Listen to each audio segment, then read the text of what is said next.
Counselling would be like your stir fry. Quick, practical, gets the job done. Therapy would be more like slow cooking, where you gradually are adding different layers of ingredients. For example, someone who procrastinates, you're lazy, they may be very surface, and sometimes as it happens more frequently, just like you're peeling an onion, right? You realize that, hey, there could be something more deeper rooted that needs to be addressed. Do your friends come up to you, rant about their problems and try to get free counselling from you guys? What if they tell you they committed murder?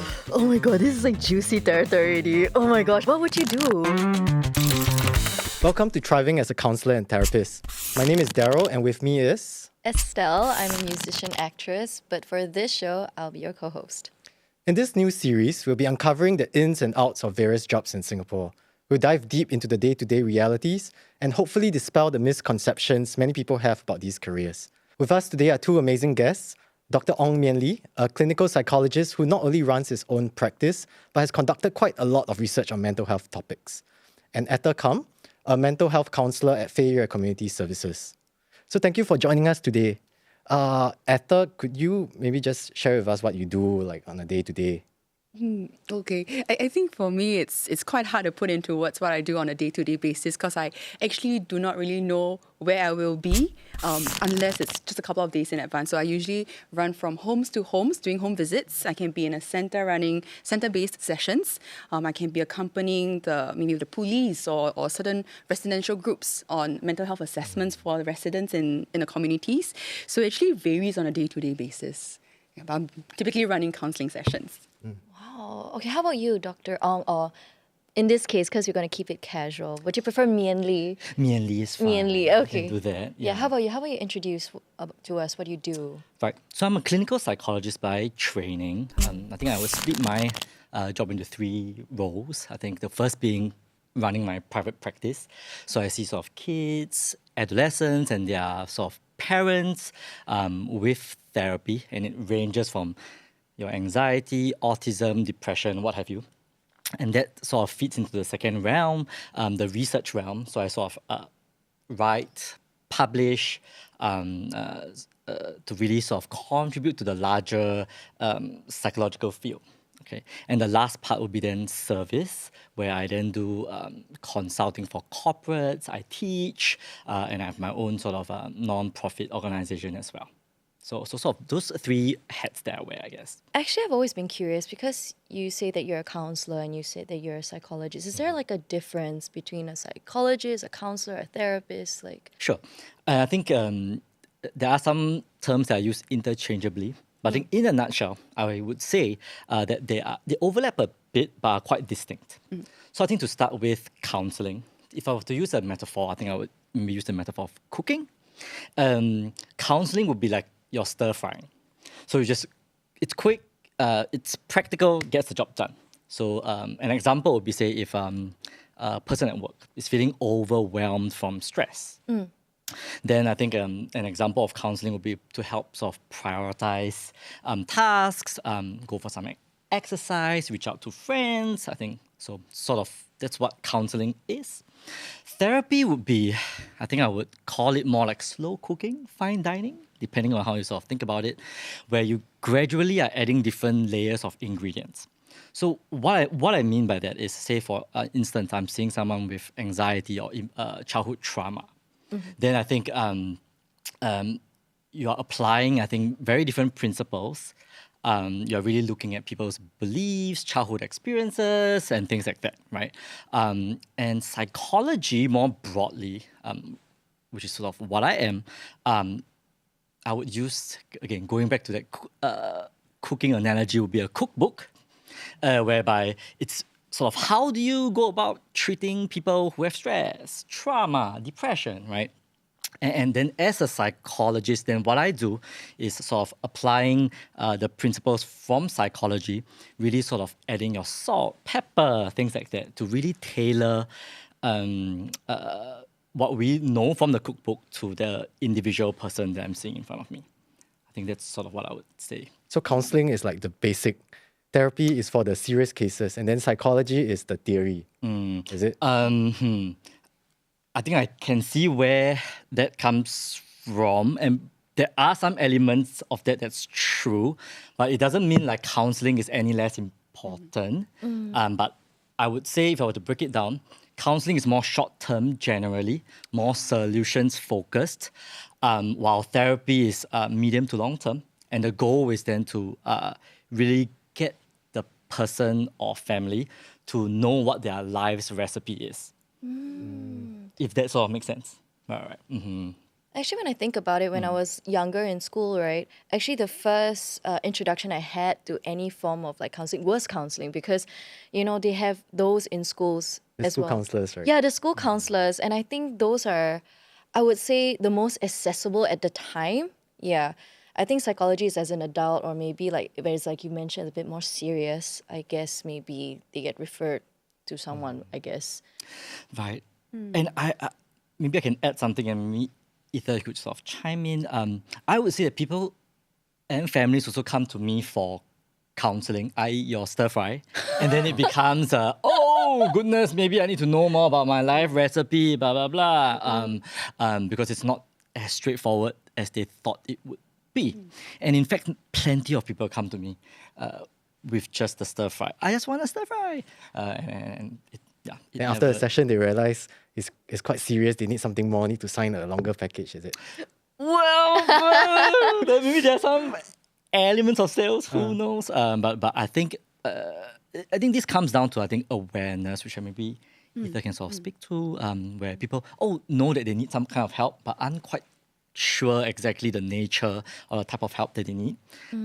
So I think that ends up happening. Yeah, I think for counselling and for counsellors and psychologists, I think we work very closely, hand in hand, simply because when it comes to issues, sometimes they present as, or they appear as very day-to-day challenges that we actually think are very normal. For example, someone who procrastinates, you're lazy lah, you take so much time to do your work, one essay can take like 1 whole month to write. And sometimes when we think about all these issues, they may be very surface, and sometimes as it happens more frequently, counsellors come in and we start to explore why that happens. And as we really dig through the layers, it's like you're peeling an onion, right? There's so many layers. You get down to the core of it and you realize that, hey, there could be something more deeper rooted that needs to be addressed. And I think counsellors and psychologists, we work very closely in that counsellors, we do a lot of exploratory work to really understand where that problem starts with. And then we work with psychologists who come in with structure, some semi-structure. They come in with tools and assessments and resources that they can equip clients with and really support them in that recovery, journey of recovery. I think recovery might not be a very good word because it suggests that it's something to recover from, but I think it's really to learn how you can cope with certain things that are happening in your lives or have happened before. So I would say if you look at it from a very social setting, counsellors, we work in the communities very often, identifying some of the behaviours that may not be effective or very normal. We conduct very simple assessments and we recognise that, okay, this issue, we might need a psychologist. And we then refer them up into the institutions where they are then seen by psychologists and also psychiatrists as well to look at what can be done to support the individual. Yeah, so I think we are doing same but slightly different work. And I guess the training that we go through informs the way we do our work. Oh, like just now earlier you were talking about how you sometimes have to follow the police. Can you talk about that? Please share about that. Okay, so this is something that I got a little more exposed to when I started to work in social services. So I came from a university setting where we operate in schools, right? Like the counsellors that you've seen in schools. But in community, actually, many things happen. Sometimes it's picked up, sometimes it's not. And there have been, for example, I'll give, so I'm going to share some examples, and these examples are not identifying. I would say it's a composite of different things that I've observed. So sometimes we do have individuals who go around the community taking pictures. So you take a picture of you, and then you go, you, and then I ask, what are you doing? Is it like a stomp? Like stomp? Wait, does it still exist? I'm not sure. Yeah, I think they do still exist. Okay, but anyway. So they do take photos of people, and sometimes it's so abnormal, right? It becomes so frequent, it becomes a disturbance to certain people. And sometimes complaints like this are raised up to the residents' community, or resident committees. And then they may realize that, hey, something is not quite right. It's happening too often, and it's causing a disruption to how other residents are living their lives. So then if they identify that there's something unusual, they rope in a counsellor and we start to engage with the police, because sometimes police reports are made. Right, so we have to investigate, we have to follow them, and we try to observe the behaviors, observe the things that they say, identify some patterns. And from there, we generate a report, and then that helps the police to decide what's the next course of action. Or actually, we can also make recommendations. Are there any mental health professionals that they can speak to? Are there any individuals in their families that notice certain unusual behaviors or tendencies that could require support beyond just complaining to the residents committee lah? Oh, that's so interesting. I think a lot of people always assume that if you're a psychologist or you're a counselor, it's always in the chill sofa, seated set. But you, girl, you're out there with policemen. That's so interesting. Okay. I think for a lot of people, especially if they're interested in this field of work, right? Maybe you could share with us, like, what is the progression like career-wise? I think some of us are quite curious. Okay. Like, do you be a counselor and then you become a therapist and a psychologist, or is it like three different? Because it seems so different what you guys are doing. I think, okay, so maybe for this, can we review the history behind this? We used to, both of us came from a psychology degree. We studied psychology, but we ended up taking different paths in our education. Yeah, same school. Undergraduate. Yeah. Undergraduate school, yeah. Wow. Couple years apart. So I did my undergrad in psychology. I then worked in the sector first before I pursued a master's in counselling. Yeah, so with different training, you are equipped to do different things, similar things, but maybe with different ways. Okay, so with counselling, I guess when you are pursuing your studies, you have to do a practicum. So that gives you experience in a safe and supervised space. So someone supports you as you are learning to be a counsellor, and upon your graduation, you can apply for a job as a counsellor. For those who may not have a master's in counselling, if you've done your diploma or if you've done your graduate certificate, you may start off as an associate counsellor. And then you can progress on to be a senior counsellor. And along that way, you may actually start to take up things like supervision. So you can supervise your peers, you can supervise someone who's maybe newer to counselling. And the progression comes in the form of a clinical progression and sometimes a managerial progression where you lead a team. Wow. Or you supervise people when they support the different cases. Oh. So do you need a degree in psychology to be a counsellor? And do you need a master's? Okay, so this is a tough question to answer. Actually, to be a counsellor, you don't have to have a degree in psychology, although it would be advantageous. Simply because, personally, I feel that having studied psychology, it equips me with the knowledge, the understanding of human behaviour, the human psyche, and really understanding how the brain works. There are individuals actually in the sector nowadays who are mid-career switchers, who have come from the banking sectors, they've come from education. Some of them have even been done tech sales, and then they become a counsellor. So as long as you've studied enough, you've trained enough, and of course you have been supervised, you can be a counsellor. Whereas for psychologists, I think the path may be slightly different, right? Yeah. Slightly different. And you have your own practice as well. I do. Yeah, so you'll be able to advise like all the different. Right. Yeah. Right. If you're talking about career progression, I think I would preface that by saying that it really depends on sort of where you wish to help, at what level you wish to help at, right? And I think Ether has sort of talked a lot about sort of the counsellor path to things.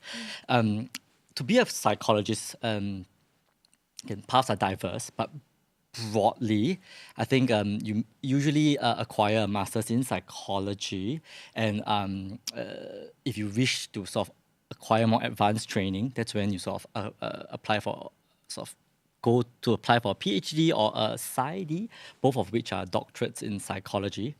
Some are available locally, but in my case, I sort of went abroad to sort of pursue that education.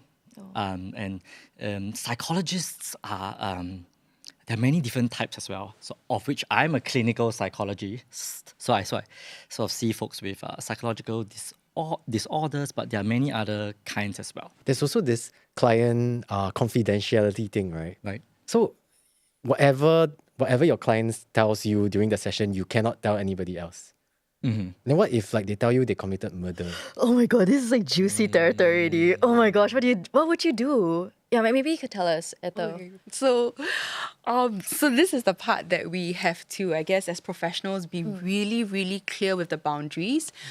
If you're talking about like in sessions, before any session commences, they would have to sign an informed consent form. And in that informed consent form, it would detail very clearly what are some expectations. And sometimes, and really in some situations, our notes can actually be summoned to court. Subpoenaed to court. Yeah. So we have to be very cautious with what we put in our notes, as well as the clients have to be aware of the implications of sharing something that they've done that is illegal. But I think along that line, I'm also mindful, right? As a practitioner, you are also human. And it's really tough sometimes when, and I think the simplest thing, right? Okay. I need to word myself very clearly and carefully. We'll give you a few moments. Yeah, teenagers, maybe they'll tell you things like, oh, I vaped.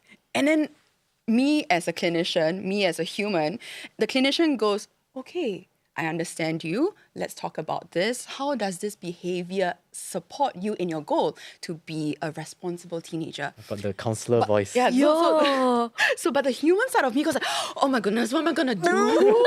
This person just so there is that line that I have to thread very carefully, and I also need to be very cautious with how I manage that response to the client, because anything that comes off as, oh my gosh, that is so terrible, you shouldn't be doing that, it can actually re-trigger some of them because of the relationship that they've had with certain individuals in their lives. But at the same time, I have to come from an angle of care, concern, and support this client as well. So actually, I hope none of my clients are watching this video, but I think it really is, at the end of it, just being a human being, right? Being human and really being there to support an individual. And again, right, the part with friends and being a friend and being someone who is supportive in this relationship, I guess the lines can get very blurred at times. Being supportive, sometimes individuals may feel like, okay, this person can be a good friend. This person, if I knew this person outside of the counselling space, we might have been really, best buddies. But it goes back to professional ethics, right? Really not having dual relationships, having supervised practice. So actually, most of us, we have a clinical supervisor that we speak to really explore how certain relationships can be at risk of really being more than certain relationships. And we have to catch ourselves in that. And that really goes back down to training, awareness, and really also humility, right? Recognizing that, hey, I need to stop this. And I'm not someone who is in that position of power. I cannot be. I have to be a human, I have to be a professional, and yeah, I guess in a nutshell, it's tough. Yeah, I would imagine, because if, let's say, if someone, admits to something, wrong, and then everything is all in your notes, right? But if you go home and then you meet your parents or your partner and you want to share, but you cannot, how does that feel for you guys? You're not allowed to share with your partners, right? Because of the confidentiality. Have you ever found yourself in that situation before? And I think it's, how should I answer that? I think it's tricky. And as clinicians, we are humans as well, right? Yeah. I think at the same time, though, I like to say that the bar for mental health is, fortunately or unfortunately, higher than that of medicine. Meaning that, we often get referred. If you were a medical doctor, you would get referrals from a friend or whatever. Oh, you can come and see me for whatever. With the bar for mental health being higher, I think then an onus is really put on us to really know how to set boundaries, especially since our clients are probably sharing some really sort of worst times of their lives with us. So I like to say, with sort of building off that confidentiality bit, I would say that if the client isn't at risk for harming themselves or harming someone else imminently, then I think again, there are very delicate boundaries, obviously, but that is a sort of good guideline with regards to whether we should be breaking confidentiality. I agree with Ether that vibe, the rapport that we have with our clients is really really critical, because we are going to be asking them to do all kinds of difficult things. So it's a tough line. So yeah. It is. So if they tell you that they vape, do you report them? Sorry, I'm still on the same topic. Oh no. Do I have to answer that question? wait. But anyway, I was just curious because I've actually been in a session before long ago, and then like you said, like I pour a lot of my darkest times to someone whom I don't know this person. I'm basically paying them for their time, right? But then there's always this fear that whatever I share, them being human, they might share it with someone else, and you can't stop them, right? So it's actually quite comforting to know that actually a lot of it is dealt with very professionally, and then you guys being human, you guys also accept this responsibility. So for anyone who's out there who's worried about it, please don't hesitate to, if you need help and you need to see somebody, you're in a safe space. So, yeah. I would even add, if I may, we go as far. I personally will say that I do this. I go as far as to say that outside of the therapy room, you don't exist. Meaning, if I see them outside, even if we make eye contact, I do not acknowledge them. Oh. But they are allowed to come and say hi, and then all I will do is to smile and say hi back. And whoever I'm with, and I've sort of told sort of the closest people in my life that if people come out and say hi to me, like, don't ask, don't question. They could be friends, they could be someone else. It just, yeah. I think that's the lengths to which we go to, precisely because I think, sort of pertaining to what you said, clients really do share deeper, darkest secrets. And so I think we want to honor and take that really seriously. Oh, that's great. So that's good to know. And that helps for them to trust you also, right? And tell you actually what they really feel. And that will be helpful in their treatment. I mean, most of the time, I think some of them will be like, "Oh, but why? We have such a good relationship." So I think then that leads to another sort of can of worms around, like, "Oh, I wonder why they have that type of relationship with what is clearly meant to be a professional relationship, which I think it's rough." So I think mental health is rough, life is rough. Oh yeah, life is rough. I agree with that. But you know what? It's good to have a good support system, I feel. Actually, I've been meaning to ask this because you guys come from I won't say, okay, you guys are professional, in a professional setting. Sure. Okay, what are your thoughts on TikTok? TikTok, what do they call it? There's TikTok a term therapy? Yeah, TikTok therapy. What are your thoughts on that? For me, I think I use the word, this is just a word that I came up with, but don't quote me on that, but I use the word mental health woke. I think the woke population, and I thought like being mental health woke has its benefits, being aware has its benefits, but at the same time, I guess when we are generating content for people to view and it becomes advice giving, I think it can be a slippery slope that needs to be taken with caution, because certain things that are said can be easily generalized, and we don't know how the advice is taken and how it is then being implemented. But I think I'm also coming from the another angle where it is helpful because information is reaching people in a manner that is accessible to them. I think I came from an era of reading textbooks, and some of my school books have been in mint condition. So I also wonder, if we had to get someone to read a book to learn about mental health, how helpful would it be if it is so thick, so many words, sometimes some people would say boring and things like that. So I appreciate the accessibility of it, but I think the person generating that content has to be responsible, and also the person using the content has to be aware enough and know that line of, okay, I think I might need to speak to a professional because I recognize certain things.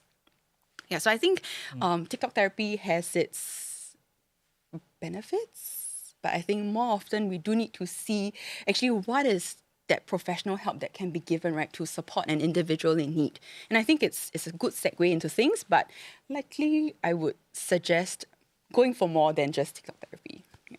I think it's good awareness, right? But sometimes when they use it to self-diagnose, I was just thinking that. yeah, like I've been getting stuff on my TikTok. They'll be like, oh, if you don't wash your dishes, if you wake up late, oh, then you have ADHD. The see if it's the horse or Yes. the tree kind of thing, right? They analyze. It's giving like put a finger down if you this. And it's like these are symptoms where you're made aware of, but then for you to like say I'm diagnosed ADHD, like if clients tell you this, you like, I'll be the judge of that. Do you guys go that way? Or you're like, oh, I understand you feel that you have ADHD, but let's see. Yeah, I think we use that as an opportunity to explore and really understand how a client views themselves, or really dig into what some of the symptoms might be. But I think that we also sometimes would have to do our due diligence, right? In Singapore, the diagnosis is done by a psychiatrist and assessments are done by psychologists. As a counsellor, it's also important that I inform my client that there are certain things that I can't do professionally because it is just not within my competency. And then a referral can be done to Dr. Ong or like a psychiatrist. But I do think that in certain situations, I think some people can be quick to really self-diagnose. Maybe, correct me if I'm wrong, some people do need a sense of security to know that, okay, I know for sure this is what's happening versus I can't deal with all these that's happening and I'm confused, right? But I think at the end of the day, having a resource is definitely helpful. So hotlines, a friend who is aware, getting in touch with professional services, I think those would be helpful. I think that's sort of echoing what Ether has shared, but I think broadly TikTok therapy, I think, comes from a place of need. Okay. Net on net, I would say it's a benefit, and I'll say it very cautiously. It comes from the need, the desire to want to know more. So I think that let's call that a win. Okay. At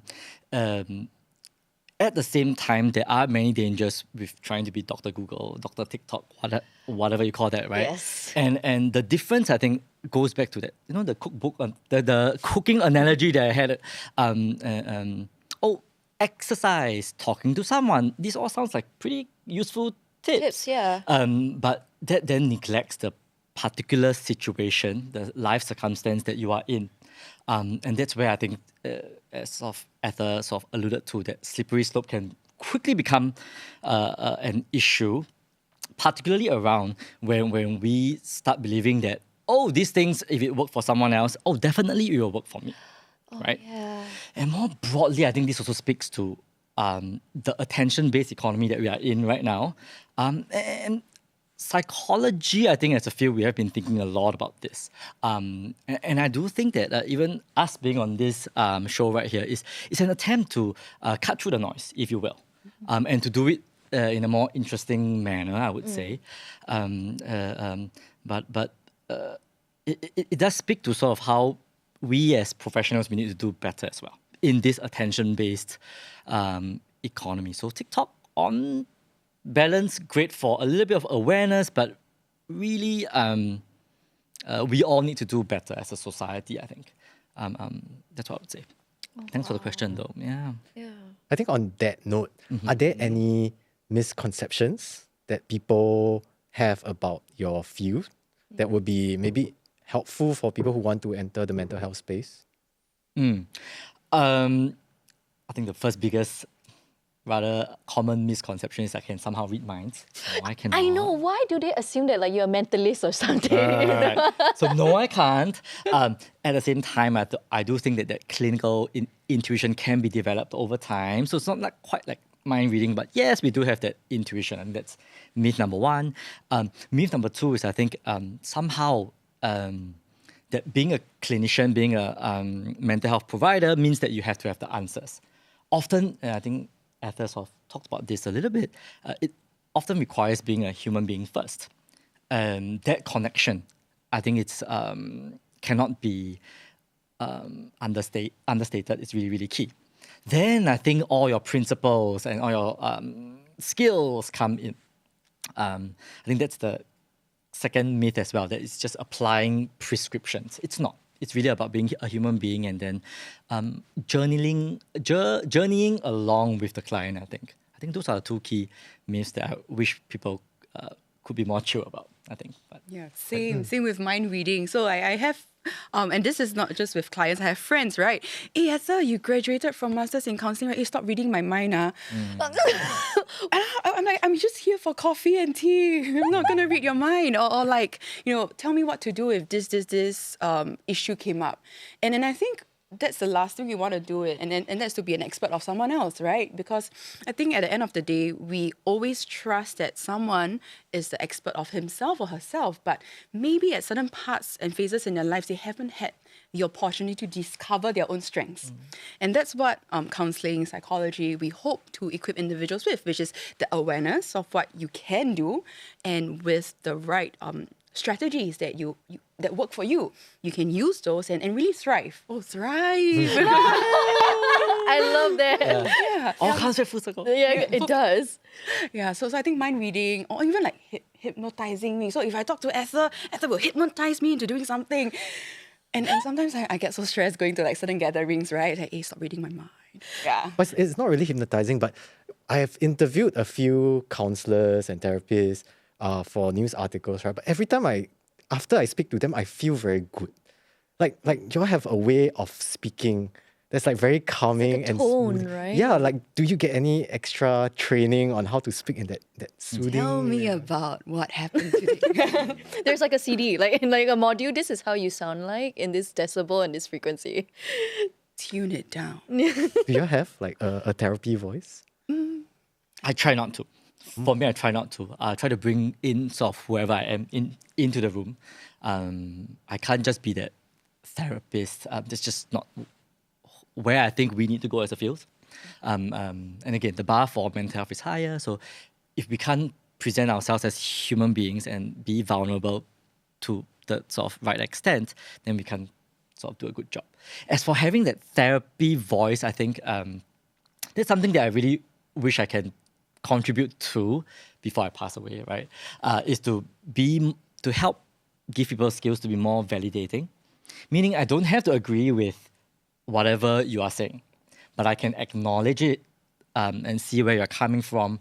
And I think that's probably where the quote-unquote therapist voice comes from. Just learning to take perspective.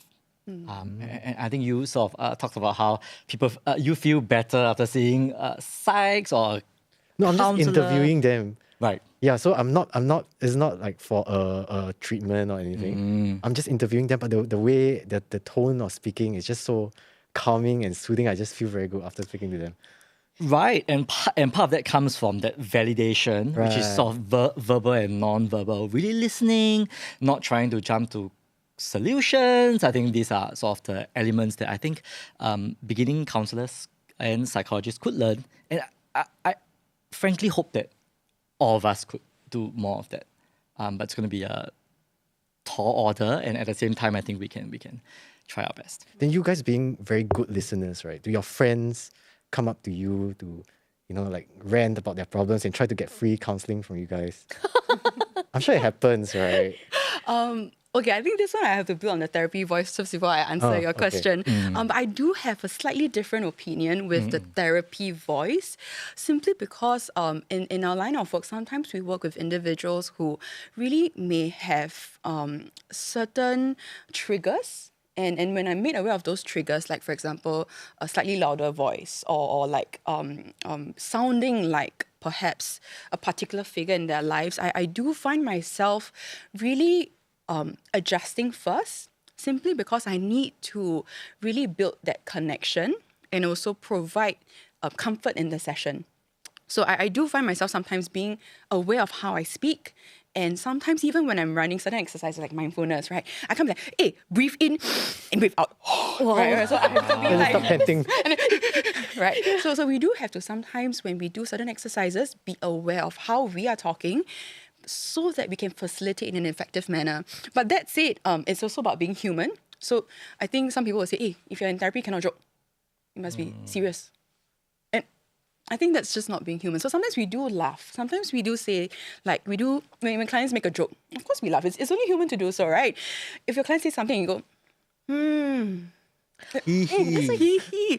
Ha ha That'd be really ha. Yeah, I think so. So I think it's also being human, but also being aware as well what you're bringing to the session and how that can impact the client. Yes, with friends. Okay. So sometimes, I mean, of course, as friends, again, they have their challenges. We have our challenges as well, and we confide in our friends. And I think it's perfectly normal and human to do so.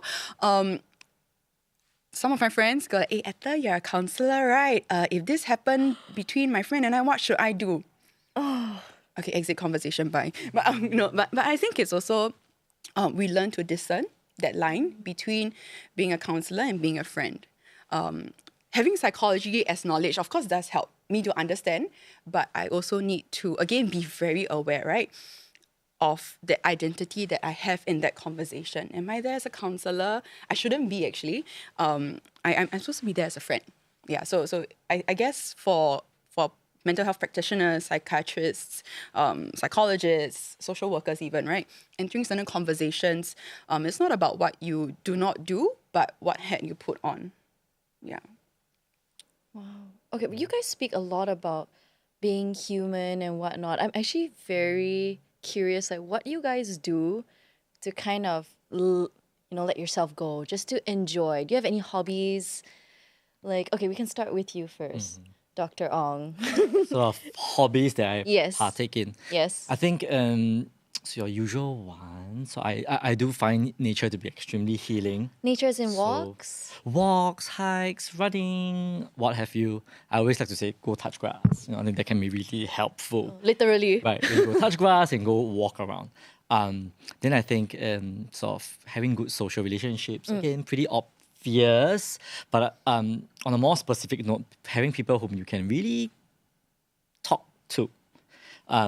Not just in the social realm, meaning friends, but having a good therapist community as well, whom you can really just share frustrations and challenges. I think those are really can be really helpful. I think lastly, maybe a little bit tangential, not quite hobby related, but I think knowing my warning bells. I think when I'm sort of at risk of not being able to bring my most Like 100%. authentic self, right, into the therapy session, and I think being aware of that as well. While not setting the expectation that as a therapist I'm supposed to be at 100% all the time, of course not. But I think we are human beings first. So, Yeah. I think taking care of your mental health also, so you can be present for your clients. right. Now, how about you? Etta, I heard that you also do a little bit of dancing. Yeah. You should show us a few moves. I don't know. Can we? No. Just everyone like Debut time. Yeah. Oh, no, Yeah. You might be a superstar in the making. That this is your beginning, your debut. The TikTok therapy. Yeah, I think the- the- you could- what was that? You just say TikTok TikTok therapy. therapy, yeah. Now, Dance gonna for get giving cancelled. TikTok therapy. It could be a new niche. Yeah. So for me, I grew up dancing. So movement has always been a hobby for me. And if you know me outside of the counselling room, I cannot stop moving and I cannot stop sweating because I'm always moving. And I think for me, movement is something that allows me to express myself and allows me to re-energize. So be it a fitness workout, go for spin, do yoga, and then of course dance and things like that. I find nature to be extremely healing as well. So really being out there, right? Breathing in fresh air, touching the grass, rolling on the grass, and really seeing You actually how... roll. Yes, I do. that might be a metaphor.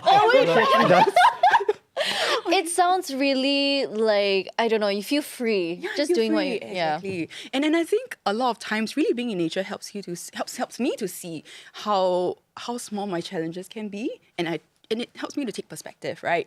That any challenge you face, as long as you reset, reevaluate, you can actually work through that. So movement, nature, food, comfort food. Yeah. I think being well is also about what you put in your body. Now, of course, it's not always about like you only eat vegetables and meat alone. It's really like finding what works best for you. Sometimes you indulge, sometimes you eat clean, and then it's really about striking that balance. But for me, another thing that I find really energizing is really to invest in knowledge and skills. So as a clinician, we do actually want to go for more training just to be it brush up on certain skills or equip ourselves with new skills. And along that vein, really improve ourselves so that we can continue to deliver that service for our clients, right? To hold that space, to be able to work with them and journey with them. Yeah, so movement, food, yeah, and of course, higher education. Not higher education, studying. Continuing education. I wanted to ask, do you guys gossip with your therapist friends about your clients, like the difficult ones? Yes, the short answer is yes. The short answer is it depends on the organization you are in. So say you are part of a hospital, right? Then that confidentiality agreement then has slight adjustments, differences within them.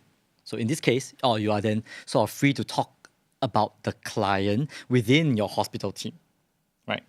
In a private practice, then no, I would not be able to sort of share this too much, right? But it really depends on the sort of context in which you operate in as well. So as spicy as that sounds, gossip, there are sort of confidentiality boundaries around those as well. So just to clarify that. I'm a counsellor. I reframe. Instead of gossip, we update. I'm gonna use that with my fiance next time. Say, what are you doing gossiping with your girlfriends? No, I'm just updating my girlfriends. Okay. Debriefing. Oh, yeah, I mean, yeah. No. Coming onto the same page. I love that.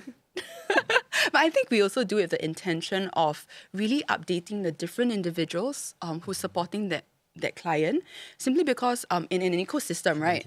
If let's say you have a counsellor, a social worker, a case manager, we do need to give updates so that the necessary things can be put into place, right? So for example, if I had a client who is thinking of ending his or her own life, I can't be like, no, confidentiality, I don't tell anybody, because what happens if something happens, right? The system needs to come into the picture to provide the right support for the individual at any point in time. So sometimes it can mean me telling a social worker that, hey, our client just lost their job. We might need to look into certain financial support resources for this individual. And it may sound like gossiping. I'm so frustrated that this person left the job without thinking about the consequences. It can be frustrating, but I think it's also from the angle of giving support and also supporting the individual with the right resources. So yes, sometimes it sounds like gossiping because there is that emotional frustration. But there is also that intention of coming in with the right support for person A or A, B, or C. Yeah.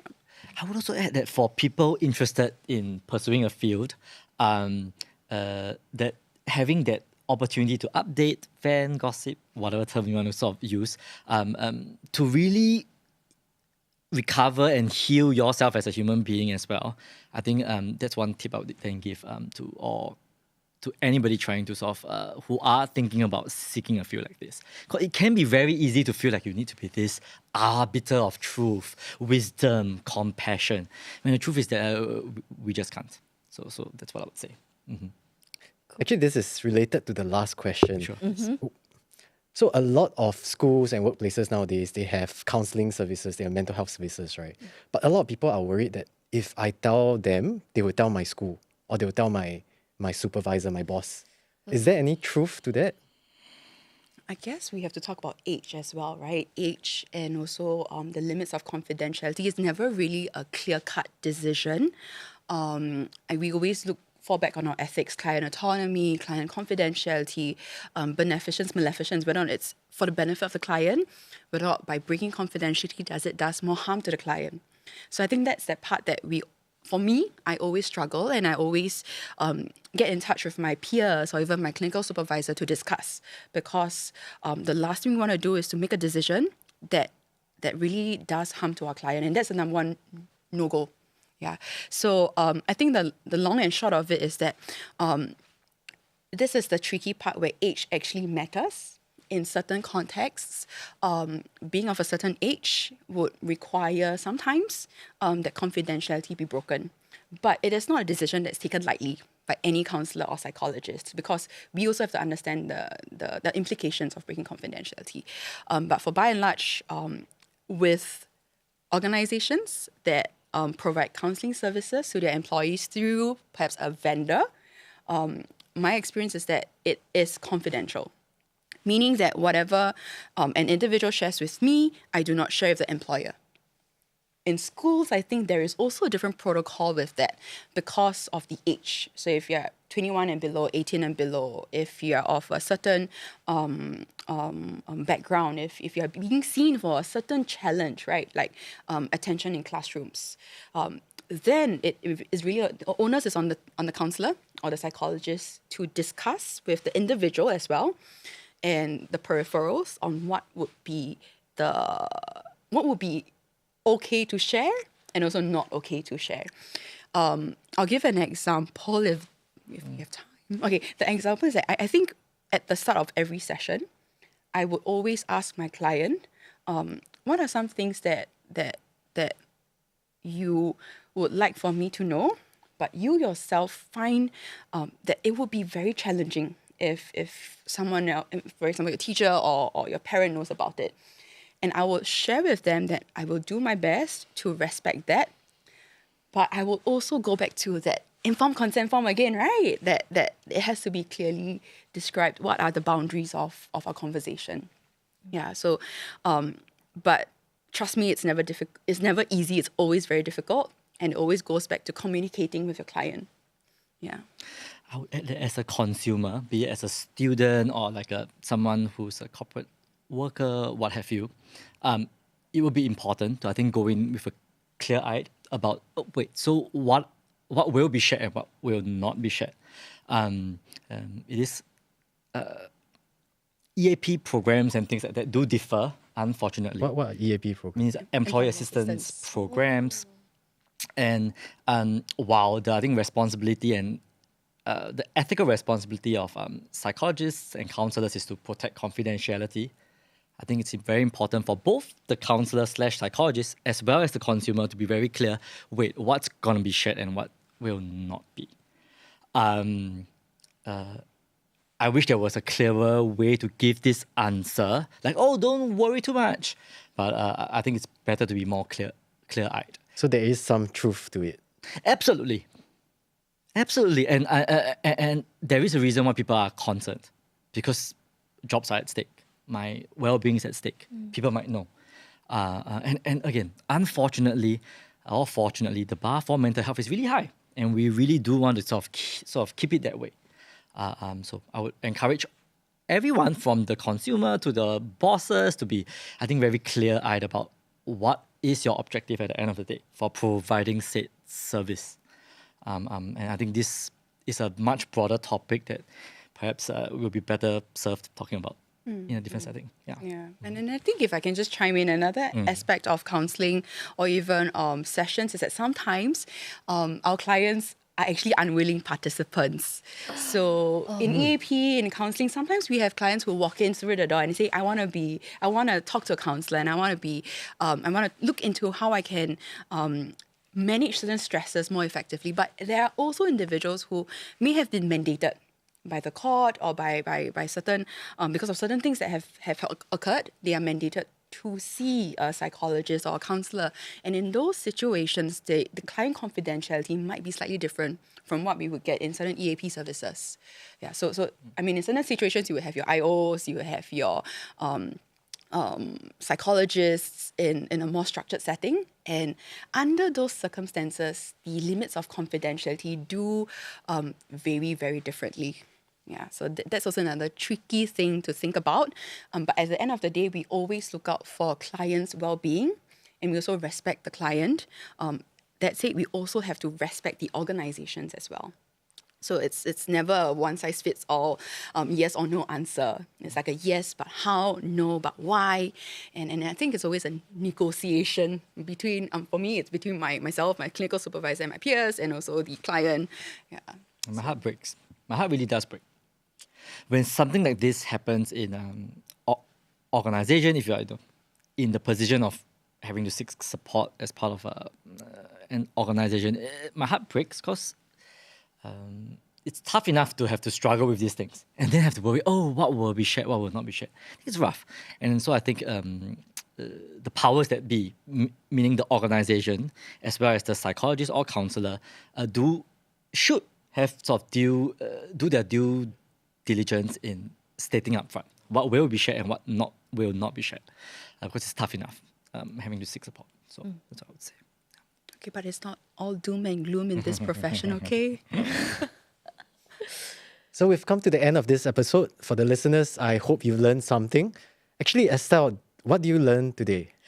Well, one thing that stood out to me the most, I think a lot of the times, like I mentioned, because I've been in a session before, a lot of times you think you're just paying someone to listen to you, but you can hear firsthand the amount of things that goes through their mind. I just have the utmost respect for the skill and the dedication and the passion that you guys have. And I think you guys can feel it through the podcast, through the video, on how passionate they are in their field and how much they want to dispel all the misconceptions about their field. So, I really appreciate you guys taking the time to be here. You took half day off, right? To be here. So thank you so much for joining us. I always thought that being a counselor was like sitting in the office the entire day and then seeing clients and talking and listening the whole time. But I realized that you actually get to do a lot of things, and sometimes you don't even know where you're going, and it's always out of the office. Sometimes you're doing a community case, sometimes it's with the police. I would say we are in a very, I think it's a privilege for me, and I think for most of us, that we really get to witness our clients' resilience, the community that comes together to support any individual. And I think a lot of people would see counselors, psychologists as professional, someone who's like, up there, but I think it really is our privilege to be in this position, to be able to support somebody and to journey, right? And at the end of the day, really see someone thrive again. You should be our new mascot, man. The next episode, right, is just her face. And then Waiting just for us to pay her for promoting us. just Thrive. selling her royalties, so she say thrive. And the podcast starts. Nice tone. Okay, thanks for joining us this far, and we'll see you in the next episode.